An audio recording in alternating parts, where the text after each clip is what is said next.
Welcome to the online classes students. आज हम पढ़ने वाले हैं क्लास 9 की जो हमारी बुक है मूमेंट्स, उसका चैप्टर हम पढ़ रहे थे किंगडम ऑफ फूल्स का पार्ट 4 स्टूडेंट्स आज हम शुरू कर रहे हैं। तो पहले 3 पार्ट्स में हमने क्या देखा था, हम एक राज्य के बारे में पढ़ रहे थे जो कि मूर्खों का राज्य था।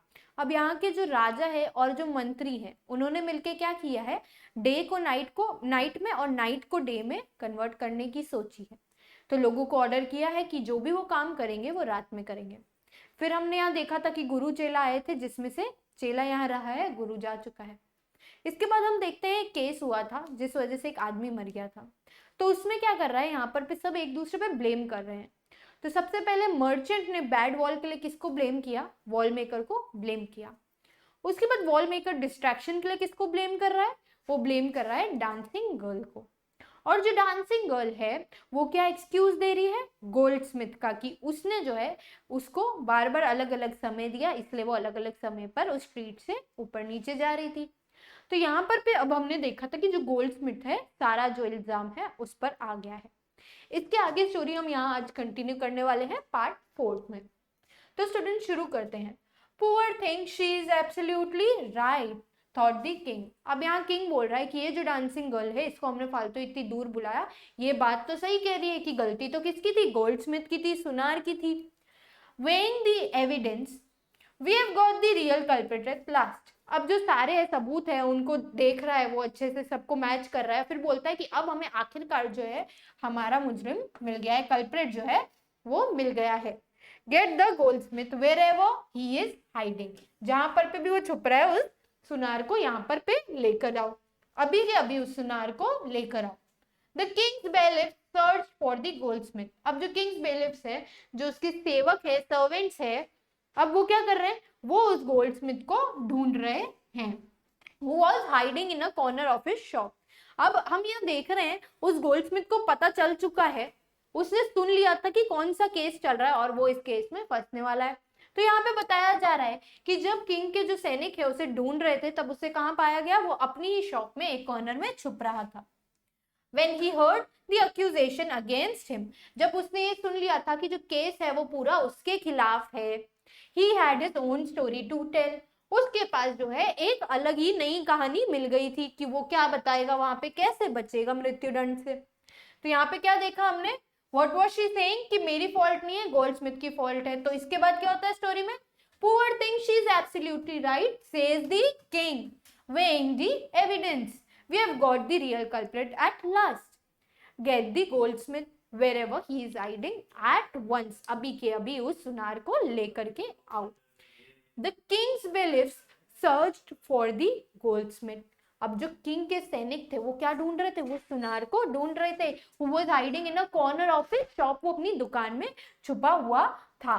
When he heard the accusation against him, जब उसने अपने अगेंस्ट, अपने खिलाफ जो है इल्जाम सुना, he had his own story to tell, उसने भी कोई जो है कहानी बना ली। अब यहाँ पे कहानी तो उसने बना ली, तो स्टूडेंट्स हम यहाँ पे स्टोरी देखते हैं कि उसने क्या स्टोरी बनाई है। My lord, he said, I am a poor goldsmith। My lord, मैं एक गरीब सुनार हूँ।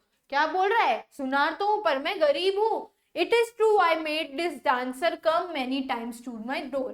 ये सच है कि मैंने इस डांसर को, मैंने इस नृतिका को अपने जो है घर बुलाया था, बार बार बुला रहा था मैं इसको।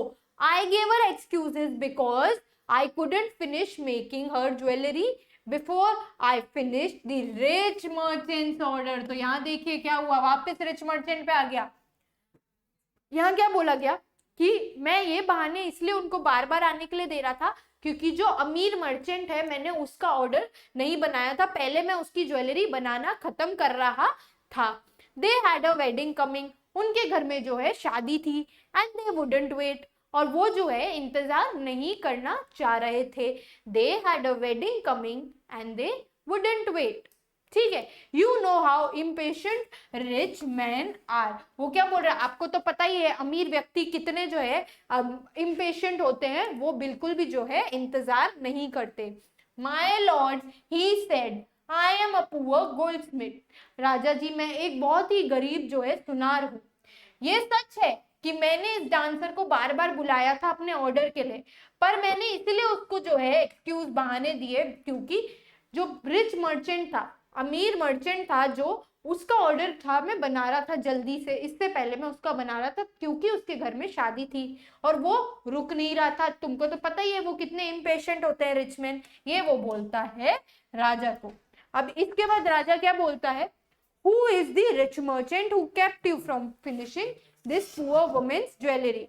Made her walk up and down, which distracted this bricklayer, which made a mess of his wall.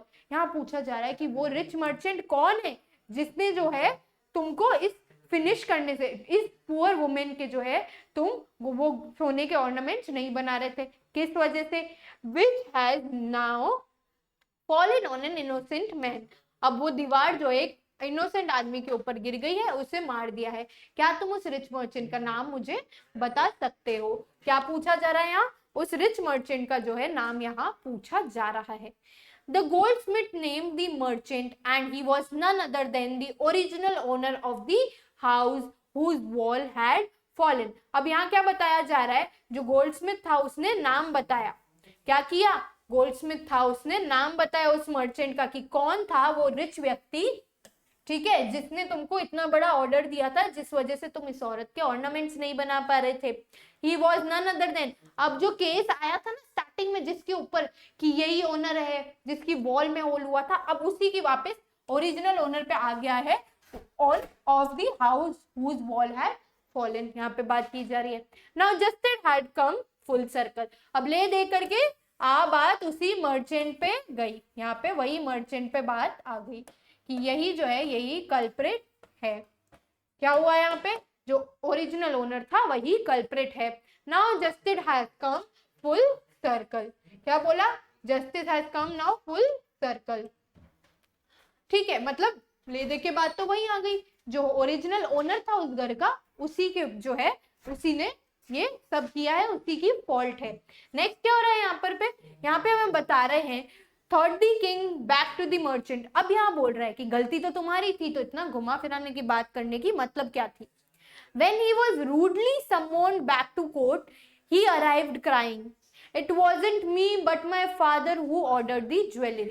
अब जब उससे ना बुलाया गया वापस से मर्चेंट को कोर्ट में कि तुम आओ, ये तुम ही हो रियल कल्प्रिट, तो उसको क्या बोला है वहां? वो रोते रोते आके बोलता है कि मैं नहीं था, मेरे पिताजी थे जिन्होंने ऑर्डर दिया था ज्वेलरी का, ज्वेलरी बनाने का ऑर्डर था, सुनार को मेरे पिता ने दिया।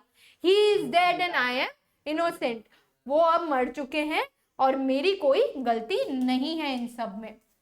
But the king consulted his minister and ruled decisively. अब यहाँ पे क्या बताया जा रहा है? जो राजा था उसने क्या किया? अपने मंत्रियों से बात की और अपना जो है डिसीजन दे दिया। It's true your father is true murderer. हाँ ठीक है, ये मान रहे हैं कि जो तुम्हारे पिता है उन्होंने ही जो है ये खून किया है, पर अब तो वो मर चुके हैं। He is dead but somebody must be punish in his place. पर उनकी जगह पे किसी को तो जो है दंड मिलेगा ही मिलेगा। You have inherited everything from that criminal fathers of yours. अब यहाँ क्या बोला? हर चीज जो है तुम्हें, तुम्हारा घर भी अपने फादर से मिला, ज्वेलरी भी अपने फादर से मिली, जो भी चीजें हैं तुमने उनसे ली हैं, ठीक है। अब तुम उनके जो क्राइम है उसका भी तो तुम्हें ही भुगतना पड़ेगा। अब यहाँ पे वो बता रहे हैं his riches as well as his sins. जो भी अच्छी अच्छी चीजें दी है, पूरी अमीरी जो है तुम्हारे फादर ने तुमको दी है, तो जो बुरी चीजें हैं, सिंस हैं, जो भी अपराध की है वो भी तुम ही झेलोगे। I knew at once even when I first set eyes on you. मुझे तो पहले ही पता था जब मैंने तुम्हें देखा था, that you were at the root of this horrible crime, कि तुम ही हो जिसकी सारी गलती है, ये जो भी अपराध हुआ है इसके असली जो जिम्मेदार हो वो तो तुम ही हो। Right students, you must die. अब यहाँ राजा क्या बोल रहा है? तुम्हें तो मरना ही होगा, यू मस्ट डाई। अब यहाँ पे क्या हुआ? हमने देखा कि जो गोल्डस्मिथ है वो बता रहा है कि उसको एक बड़ा ऑर्डर था, ज्वेलरी बनाने का बड़ा ऑर्डर था, जिस वजह से वो उस लेडी की ज्वेलरी नहीं बना रहा था और उसे बार बार आना पड़ रहा था। एंड में पता चलता है कि जो मर्चेंट था जिसके घर में ये सब हुआ है, उसी के जो पिता है उन्होंने ऑर्डर दिया था। तो जब ये चीज होती है तब राजा से बोलता है कि तुमने जो सारी अमीरी है ये भी अपने पिता से ली है, तो जो सिंस है, जो भी उन्होंने किया है वो भी तो तुम भुगतोगे। अगर तुम्हें कोई अच्छी चीज मिलती है तो बुरी चीज भी तुम्हें ही मिलेगी। You must die. अब जो पनिशमेंट है वो तुम ही लोगे, you must die. And he ordered a new stake to be made ready for the execution. अब यहाँ बता रहे हैं उसको मारने के लिए, मृत्युदंड देने के लिए जो है नया स्टेक बनाने का जो है राजा ने ऑर्डर दिया कि वो जगह तैयार करो, हम इसे क्या करेंगे, मृत्युदंड देंगे। And he ordered a new stake to be made ready for the execution as the servant sharpen the stake. अब यहाँ बता रहे हैं जिससे उसे मृत्युदंड देना था उसे ये क्या कर रहे थे, तीखा कर रहे थे, शार्प कर रहे थे।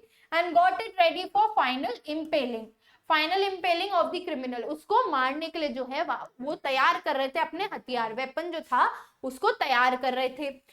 It occurred to the minister that the rich merchant was somehow too thin। अब यहाँ क्या बोल रहे हैं, जो रिच मर्चेंट है वो क्या है, बहुत ही ज्यादा जो है वीक है, पतला है, ठीक है। Too thin to be properly executed on the stake. यहाँ क्या बोला जा रहा है, जो रिच मर्चेंट है वो काफी ज्यादा जो है पतला है कि इस स्टेक पे वो फिट हो जाए, मतलब वो तो बहुत ही पतला पड़ रहा है यहाँ पे, तो उसे यहाँ पे कैसे मारा जाएगा। He appealed to the king's common sense. The king too worried about it। अब उसने क्या किया, रिक्वेस्ट की कि यहाँ पे मैं फिट भी नहीं आ रहा हूँ, तो क्या आप मुझे प्लीज इस चीज से मुक्त कर सकते हैं, आप मुझे छोड़ दीजिए। अब यहाँ पे क्या हुआ, उसने ये चीज बोली कि वो बहुत ज्यादा थिन है, फिट भी नहीं आ रहा। What shall we do? He said। अब वो बोल रहा है अब हमें क्या करना चाहिए, ये तो बहुत थिन है, इसे कैसे पनिशमेंट दी जाए। When suddenly it struck him that all that they needed to do was to find a man fat enough। अब यहाँ पे क्या बोला गया, What shall we do? हमें क्या करना चाहिए, ये तो फिट नहीं हो रहा। तो किसी ने आइडिया दिया कि उसको एकदम से आइडिया क्या है राजा को कि अब हमें क्या करना है, एक ऐसा व्यक्ति ढूंढना है जो कि मोटा है, फैट है, इस इनफ फैट है कि इस स्टेक में जो है वो फिट हो जाए। अब वो उसको तो दंड नहीं दे रहे, पर ऐसा कोई आदमी ढूंढ रहे जो उसमें फिट हो जाएगा। The servants were immediately sent all over the town। अब जो सर्वेंट्स है उनको जो है शहर में भेज दिया कि ऐसे किसी व्यक्ति को ढूंढो जो इतना मोटा है। Looking for a man who would fit the stake, कि स्टेक में जो है मोटा व्यक्ति फिट हो जाए, उसको ढूंढ के लाओ। And their eyes fell on the disciple who had fattened himself for months on bananas and rice, ghee and wheat। अब यहाँ क्या बताया गया, जो राजा के जो थे कौन थे, सर्वेंट्स, वो गए शहर में, वो गए टाउन में, क्या करने गए थे, वो ढूंढने गए थे, ठीक है। यहाँ पर वो किसे ढूंढने गए हैं, एक ऐसे व्यक्ति को जो कि उस स्टेक पे फिट हो जाए, थोड़ा सा मोटा हो। अब वो ढूंढते हैं, अब उन्हें कौन मिलता है, हमने स्टार्ट में देखा था एक गुरु और चेला आए हैं। यहाँ पे हमने स्टोरी में क्या देखा था, जो गुरु और चेला है, गुरु तो जा चुका है चेले को यहाँ छोड़ के, क्योंकि ये था किंगडम ऑफ फूल्स, मूर्खों का राज्य था, और उसने बोला था कि क्या पता यहाँ पे क्या हो जाए, इसलिए मैं तो यहाँ से जा रहा हूँ। पर जो डिसाइपल था, चेला था, वो यहाँ क्यों रुका था, क्योंकि ये एक बहुत ही सस्ता शहर था और उससे यहाँ बहुत अच्छे अच्छे पकवान मिल रहे थे, बहुत ही सस्ते में। अब हमने देखा था कि उसने रोज इतना खाया था, राइस, व्हीट, घी, बनानास, इतना सब जो खाया था कार्ब्स, उससे क्या हुआ था, वो बहुत ही ज्यादा फैट हो गया था, मोटा हो गया था।